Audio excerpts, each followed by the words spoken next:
नमस्कार, मैं हूँ राधा राणा और आप देख रहे हैं द लाइव। आज हम बात करेंगे उत्तर प्रदेश के प्रमुख नेता और समाजवादी पार्टी के अध्यक्ष अखिलेश यादव की हाल ही में प्रेस कॉन्फ्रेंस में दिए गए बयान के बारे में। इस प्रेस कॉन्फ्रेंस में अखिलेश यादव के कई महत्वपूर्ण मुद्दों पर अपनी प्रतिक्रिया दी है, जिनमें धर्म संसद में हिंदू राष्ट्र के ऐलान से लेकर बीजेपी सरकार की नीतियों और जातीय जनगणना तक की चर्चा हुई है। अखिलेश यादव ने पहले धर्म संसद में हिंदू राष्ट्र के ऐलान को लेकर अपनी प्रतिक्रिया दी। उन्होंने इसे बेबुनियादी सवाल बताते हुए कहा कि ऐसे मुद्दों में लड़ने की बजाय हमें उन बुनियादी सवालों पर ध्यान केंद्रित करना चाहिए जो आम जनता के लिए महत्वपूर्ण है। उन्होंने उदाहरण दिया कि सरकार द्वारा किसानों से जुड़े मुद्दों पर कोई कार्रवाई क्यों नहीं की जा रही है। जी हाँ, जैसे कि धान का भुगतान जो अब तक किसान को नहीं मिला है।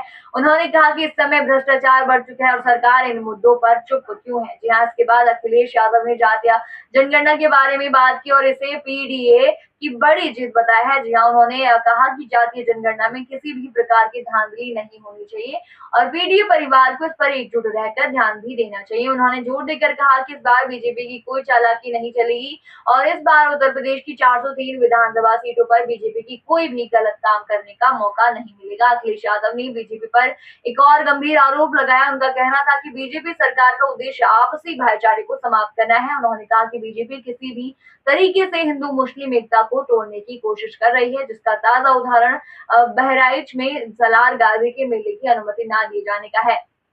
अखिलेश ने कहा कि यह एक ऐसा मेला है जिसमें हिंदू और मुस्लिम दोनों धर्मों के लोग हिस्सा लेते हैं, लेकिन फिर भी बीजेपी इस पर रोक लगाने की कोशिश कर रही है। इसके बाद अखिलेश यादव ने कहा कि बीजेपी सरकार किसानों का अपमान कर रही है और जब भी किसान अपनी समस्याओं को उठाता है तो सरकार उस पर कार्रवाई करती है और उसे बदनाम करती है। जी हाँ, उन्होंने कहा कि बीजेपी सिर्फ बड़े उद्योगपतियों का समर्थन करती है, जबकि किसानों की हालत दिन ब दिन खराब होती जा रही है। अखिलेश ने इस मुद्दे को उठाया कि अगर किसी किसान की आवाज उठती है तो उसे निशाना बनाया जाता है और उसकी इज्जत को ठेस पहुंचाई जाती है। इसके अलावा अखिलेश यादव ने लखनऊ की एक बेकरी में आग लगने की घटना का भी जिक्र किया, जिसमें कई लोगों की जान चली गई थी। जी हाँ, उन्होंने इस घटना के पीछे एनओसी नॉलेज ऑफ कंस्ट्रक्शन न मिलने को कारण बताया और कहा कि इस मामले में भी बीजेपी सरकार की लापरवाही साफ दिखाई देती है। अखिलेश ने आरोप लगाया कि अधिकारी एनओसी देने के बदले पैसा वसूली कर रहे हैं और इसी वजह से यह घटनाएं हो रही हैं।